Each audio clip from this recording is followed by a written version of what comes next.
Every spiritual voice in your life is sent to help you. Some voices encourage you, some strengthen your faith, some bring you closer to God, but other voices can quietly pull you away from the direction God is trying to lead you. And the frightening reality is that many believers never stop to ask a simple question. Who am I allowing to influence my spiritual life? They hear confident words. They hear religious language. They hear someone quote scripture, and immediately they assume that person must be trustworthy. But the Bible repeatedly teaches us to use wisdom and discernment. Not every influence is healthy. Not every spiritual voice is safe. And today, we're going to look at 5 warning signs every believer should recognize before giving someone influence over their spiritual journey. Stay with me until the end, because the final warning is one that many Christians completely overlook. Before we begin, write this in the comments. Lord, give me wisdom. And if you're passionate about growing in biblical wisdom, make sure you subscribe, because we explore topics like this every week. Let's begin. Number 1.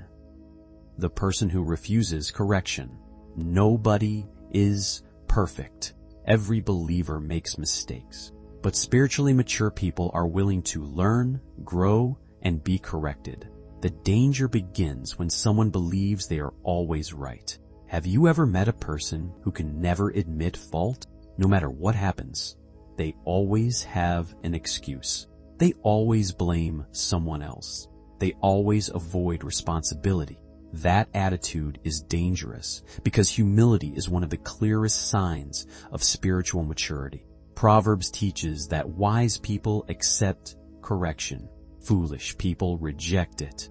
I once knew a church leader who was gifted, respected, and admired by many. But whenever anyone tried to offer correction, he became defensive. Over time, his unwillingness to listen caused serious damage to relationships around him. Talent could not protect him from pride. Neither can religious knowledge. Pay attention to how people respond when they are challenged. Their reaction often reveals more than their words. If you agree that humility matters, write, "Teach me, Lord," in the comments. But what comes next may be even more important. Number 2, the person who creates division. God calls believers to unity. That does not mean we always agree, but it does mean we should seek peace whenever possible. Some people seem to leave conflict everywhere they go. Every church they join eventually experiences drama. Every group they enter becomes divided. Every disagreement becomes a battle. At first, they may appear sincere.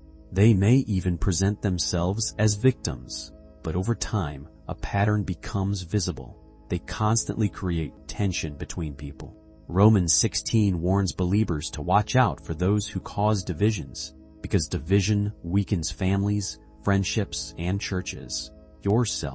Ask yourself, does this person bring peace, or do they constantly bring conflict?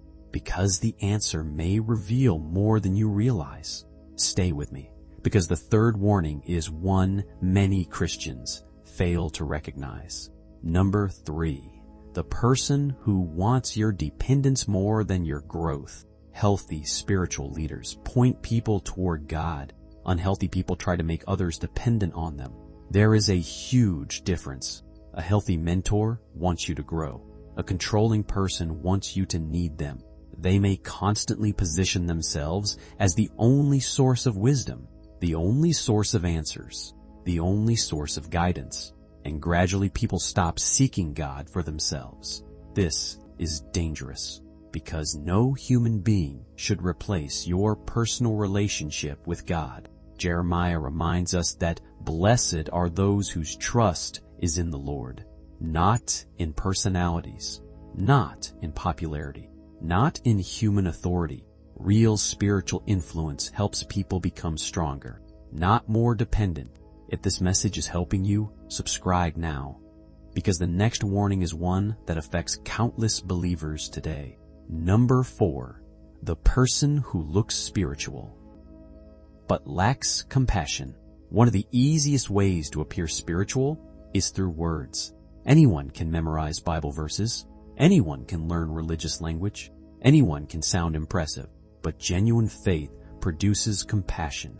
Jesus consistently showed love toward broken people. He spoke truth, but he also showed mercy. Some people seem deeply religious, yet consistently lack kindness. They judge quickly, getting rest, criticize constantly, and show very little grace. That should concern us, because Scripture teaches that love is one of the primary evidences of God's work in a person's life. Knowledge without love becomes cold. Truth without compassion becomes harsh. A truly mature believer reflects both. Right. Lord, fill me with love, if that is your prayer today. And now we come to the final warning, the one many people miss completely. Number 5. The person who loves attention more than God's glory. This warning is subtle because it often hides behind good works, behind ministry, behind leadership, behind influence. Some people genuinely want to serve God. Others want to be seen serving God. There is a difference. Jesus warned about those who performed religious acts to gain attention from others. Their focus was not God. Their focus was recognition. God baking. They wanted applause, approval, admiration. But true spiritual maturity is different. Truly mature believers are often the people nobody notices. They serve quietly. They help others privately. They care more about God's approval than public recognition. And those are often the safest people to learn from. The people who are least concerned about being seen. Before we close, let me leave you with this thought. Your spiritual life is valuable. Guard it carefully. Not every voice deserves influence. Not every opinion deserves authority. Not every confident person deserves trust. Pay attention to character. Pay attention to humility. Pay attention to compassion. Pay attention to fruit, because fruit reveals what appearances often hide. If this message encouraged you today, write, Lord, give me wisdom and discernment. And if you know someone who needs this message, share it with them. It may help them recognize something they have been overlooking for a long time. Don't forget to subscribe for more biblical encouragement and wisdom every week.